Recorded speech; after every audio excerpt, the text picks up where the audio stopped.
Thanks for joining me for Coffee Time Sunday, guys. Appreciate it a lot. I hope you get a cup of coffee and join me at the table. Got some good stuff to share with you. My first car was a 1963 Ford Falcon, and it had that color, that Ford light blue color. Leave a comment below if you know about that Ford light blue color, if you're from the same time period that I am. And that car cost me a whopping $25. See, I was raised back in the 60s, and my parents were very conservative, very strict parents, and nothing came easy for kids back then. You know what I'm talking about? And so I wanted a car to drive around, and my dad said, "You're not getting a new car. Nobody should get a new car," he said, when you're your age. You're just learning how to drive. You need an old beater. There was a salvage yard about a mile away from our house. He hooked a chain on the family station wagon. We went over there. He found a car in that muddy salvage yard field. That car was sunk in the mud. Guess what? Hooked chain on it. I paid the man $25. We drug the car home. He said, "David, if this is going to be your car, you're going to have to make it run yourself. You're going to have to, fix it up so that it can be street worthy." And back then, everybody knew how to fix their cars. I've been helping my dad fix cars since I was very young, even when I was just hauling tools back and forth. So I kind of knew a little bit about cars. He said it needs new brakes and the freeze plugs need replaced. They'd pushed out. So anyway, I went to work on that old car. That old Ford Falcon, 1963, light blue. There it was, my car. What a beast of a car. 3 on the column. You know what that means? It was a stick shift on the column. First, second, third, like this, with a clutch that was a half-mile long. You had to ride that hard clutch out. I don't think it had power steering or power brakes. It was a beast to drive. I mean, you're going down the road with that big, hard steering wheel, and it had so much play in it. You were just fighting that car down a road. Can't even imagine. Those of you that have never driven a car like that, wow. I mean, when it was sitting still and you tried to turn the steering wheel, you couldn't hardly do it without power steering. You know what I mean? Unless you were there, you don't know what I'm talking about. Oh my gosh, cars today are so nice and so easy to drive. But that was my first car. I fixed it up and I got it running and I drove it and I was proud of it. It put out a little bit of blue smoke because the rings were shot on the pistons. But it was okay. I drove it. The worst part had a hole in the floor. So on rainy days, I had to put my foot in the right place to keep mud and dirt out of my face and off of Sherry's clothes while we're going down the road. It was that bad, but it was my first car. Now, my parents just were not going to buy me a new car. And I worked hard to make that car run. And I was proud of it. Now, some of my friends made fun of me. They poked fun of me. Look at that old funny car David drives around. That thing is a beast, Wow. And it didn't bother me that people were criticizing me because it was my car. I was proud of it. I paid for it. I made it run. I knew every part about it. It smelled funny on the inside. You know that smell of wet yet dry upholstery that's kind of gotten wet, but it's dry now? I don't know. It's a funny inside smell. Car that's been sitting in the sun too long after it got wet or something. Didn't smell good, but it was my car. And everything pretty much worked on it for the most part, but wow, it was something. I was so proud of that car. And you know what? It taught me a lot about life. That if you really want something, all you have to do, work hard for it. I've spent my whole life working hard for everything I have. That's amazing. Rarely have I gotten anything without having to work blood, sweat, and tears for. And I'm proud of that. I have to say I really am. I like having to work hard for things. I was raised by a dad that taught me if you want something, you go out there and you work hard to get it yourself. You don't want people to give you stuff. He was really firm about that. You get things by your own accomplishments, by your own achievements. Don't take free stuff from other people. Don't go asking people for stuff. He was really strict about that. And I find myself today, and I don't know, things have never come easy for me. And sometimes we look, and I know you're thinking the same thing. You might look at other people and say, gosh, look what they have. They accomplished this. I want that. And it came easy for them. It was easy. It's easy for them. But you know what? It wasn't easy for them.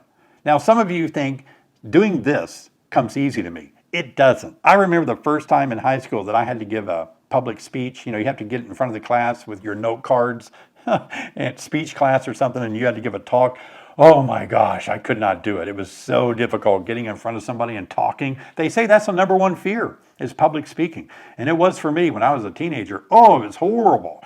And even to this day, like my first live stream I did, to be honest with you, man, I was really sweating bullets.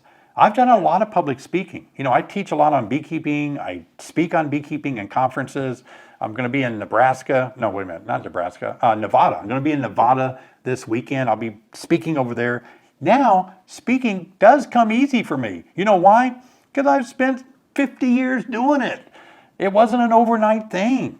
I got up there and failed miserably, sweated, and felt uncomfortable. I've done it so long that I've finally figured it out, for the most part. And so if you want something, you have to achieve this process of getting there. If you want driving wheels to drive around on, if you want your own car when you're a teenager, you just have to figure out, how do I do it? I paid $25, I fix it up, I got wheels. I'm moving down the road now. Critics, my friends saying your car looks stupid, it looks funny, didn't matter to me. I kept going. And so that's what I want to share with you guys today. Some of you are wanting to achieve things and you're a little bit jealous that some people already have that. You're like, doggone it, how'd they get it? It just came easy for them. They were born that way. No, they weren't. Very rarely, like 0.00001% of people are really born with that level of success. Everybody else that you think it comes natural to, they were born with a silver spoon or something, people hand them things, most people don't.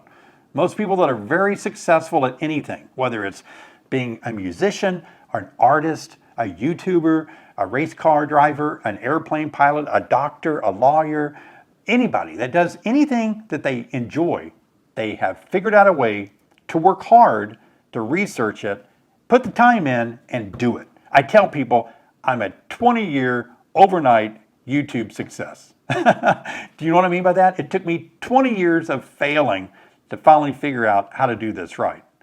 And I think it's only been 14 years, almost 15 years. I'm a 15-year overnight success. And so it's okay. That's how we learn.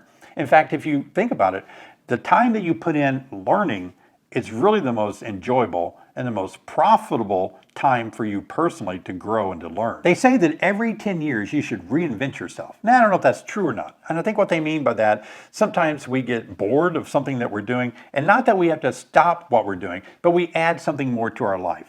Like I make YouTube videos. I added something to it.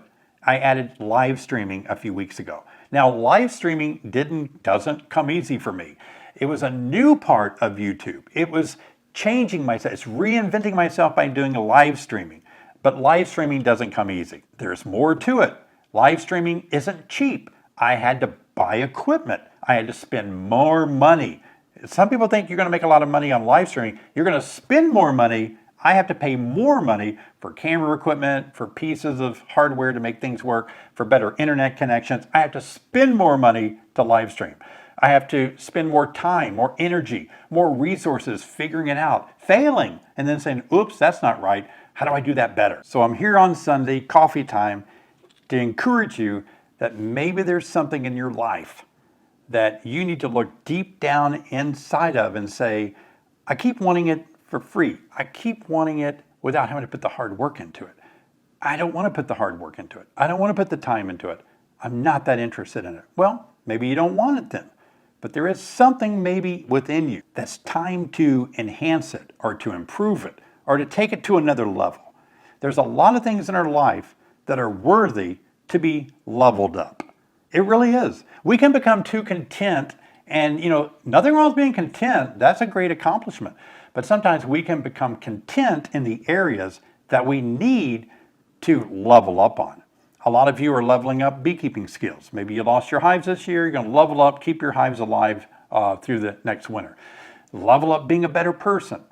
How can I improve being a more positive, energetic, on-fire person and enjoy life more? I get more gusto in me so that I can really enjoy every day of life. I need to level up my view of life. Maybe you have an activity. Maybe you're an artist, a painter. Maybe you're a writer. Maybe you're writing a book. You want to write a book or something. Level up. Put in the hard time. Think of it this way. Whatever it is that you're wanting to pursue and you're a little bit jealous that somebody else has already done it, you don't know how they did it, you're envious of them, don't think that way. All you need to do, figure out how you're going to take the family station wagon, hook a chain on your dream, and drag it to your yard and work on it until your dream from your hard effort is what you're going to be driving around in pretty soon. Your dream, your effort, your hard work. Yeah. Now, some of you might be thinking about, I want to start beekeeping. That's a dream of mine, but I don't know if I can do it. I don't know if I live in the right place. What if I get stung? I don't have all these questions answered. That's part of learning. I've got a great video that's going to help you get started too. It's got 1.5 million views. How to start beekeeping right here. Hey guys, thanks for joining me for coffee time. I'll see you over in this video.